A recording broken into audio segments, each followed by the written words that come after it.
Hi everyone, and welcome to my channel. My name is Selena, and I like to call myself your holistic guide and GAPS guru to all things non-toxic living, GAPS protocol, emotions, and I love to just talk about how to create a healthy lifestyle. And so today I'm going to be answering the question of what is the GAPS diet really? Now, I'm going to start by giving you a few things that the GAPS diet is not. To be clear, this diet is not a fad diet. I actually don't even like calling this a diet because in my mind, it isn't really a diet like most of us think of the word when we think of diet. Most people, when they think of the word diet, they think of people who start diets in January and they go 5 days and they're done because they like to treat themselves. And here's the thing with the GAPS protocol. I definitely believe that there can be a process as you're changing over your diet, but the goal here isn't to be against yourself in the way that a lot of traditional diets are. Like saying, Selena, you better not eat that bad food, or don't do that, like bad for eating that, or you end up eating the food and feeling guilty and starting over again and feeling guilty for having to start over again, and you see where I'm going. No, that is not what this is. Another thing I see a lot of is, okay, so after 3 years, I can go back to eating my regular diet, right? No. If you get done with this 3 years or however long it takes you to get back to the place where you can feel really good and you want to go back to your sad standard American diet, I would say you're actually doing this diet wrong. The reality about this is that it's actually about healing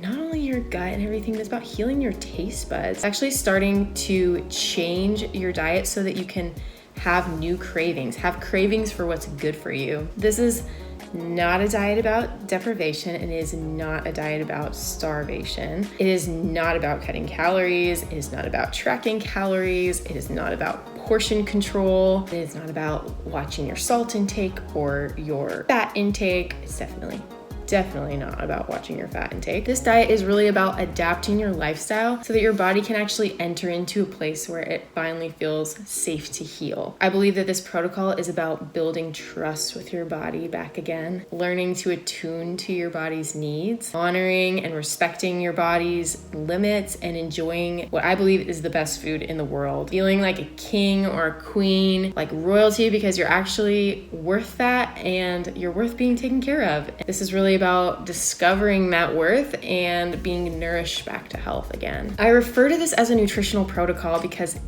that's just what it is. It's not really a diet in the traditional sense. It is a healing protocol, and Dr. Natasha will be the first person to say that. It's definitely closer to a lifestyle than any sort of temporary diet. It definitely doesn't last 30 days. That being said, that doesn't mean that it's gonna last forever, but it does mean it's always gonna be a tool in your tool belt once you have developed these healthy habits and this lifestyle that is now oriented around healing. I know that was a lot of fluff, but I want to give you a brief overview of what the GAPS diet is and how it started for those who are new to this concept. The GAPS diet was created by Dr. Natasha Campbell McBride. She actually developed this protocol in an effort to heal her son of autism, and she was successful. Since then, many people have actually adopted and adapted the protocol for their specific needs, and it has been known to heal all sorts of chronic illnesses such as anxiety, depression, IBS, autoimmune conditions such as celiac and arthritis, and even things like eating disorders and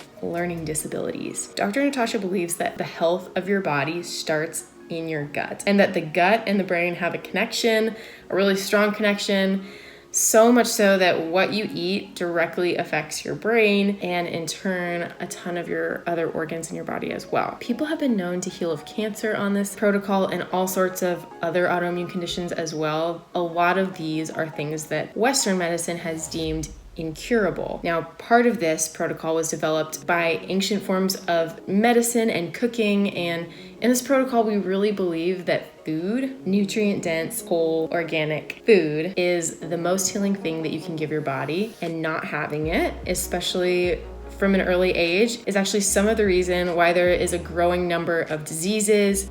It's not just because of population growth. Chronic illnesses in recent decades have taken a dramatic and exponential increase. And while, environmental factors are definitely at play here, I will show you a picture on the screen of the autism rate if you're interested. And a lot of this can be correlated back to the fact that our habits have changed. They've really strayed away from the traditional forms of living that have historically been so healing and have kept societies and cultures well. That is a huge reason for the issues that we see in society, and I will link an article below about how diets have changed. And I'm going to just say that this is the basis of Dr. Natasha's research, and this is also why she has such success in treating individuals with such complex conditions. Now, I hear this a lot, this idea that there is no one-size-fits-all diet. And yes, I agree, everybody's body is very unique. But it's important to note that 90% of the people who are saying this are saying it all while stuffing their face with Doritos. There is no one-size-fits-all diet, and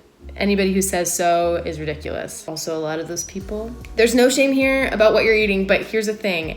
Yes, everybody's body is different, but the GAPS diet actually leaves a ton of room and a ton of space for altering it to fit your specific need. It's a diet that leans heavily on intuition and detox support, but you can't lean on your intuition when your taste buds crave sugar all the time. Otherwise, your intuition would just be telling you that I should just be eating all the sugar all the time. And we all know that that's not true. We know that you can't have sugar all the time. The idea is that, yes, there is no one-size-fits-all diet, but the reason that the GAPS diet, or at least the basis of the GAPS diet, is so standardized, and I would venture to say if someone was doing it correctly and with the help of a good practitioner, that it would work, is because it's actually developed from these ancestral diets where people were much less sick. So y'all, if you want to learn how not to be sick, why would you not ask the cultures that were not sick? There is a lot of reasons why someone might be experiencing benefits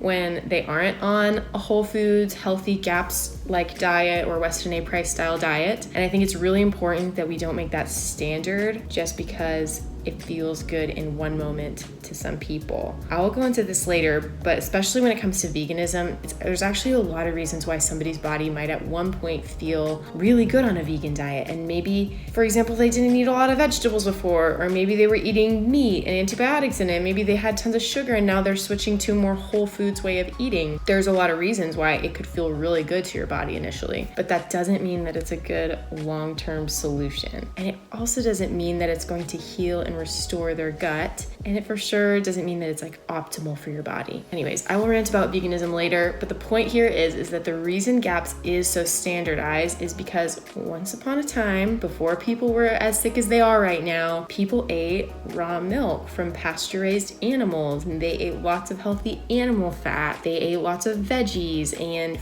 fruit, and they fermented their fruit and vegetables, and they cultured their milk, and they fed their kids chicken soup for dinner, and they ate the whole animal. They ate the organs and the skin and the cartilage. These are the keys of the GAPS diet because they've been known to be sustainable long-term solutions that promote health. There are a lot of studies on life expectancy in these communities, and I think they're so interesting because so many of these communities have really long life expectancy when they were eating this way, and that's some of why Dr. Natasha has developed this protocol around that. So I'll leave a link to that below. But for now, I want to leave you with just that.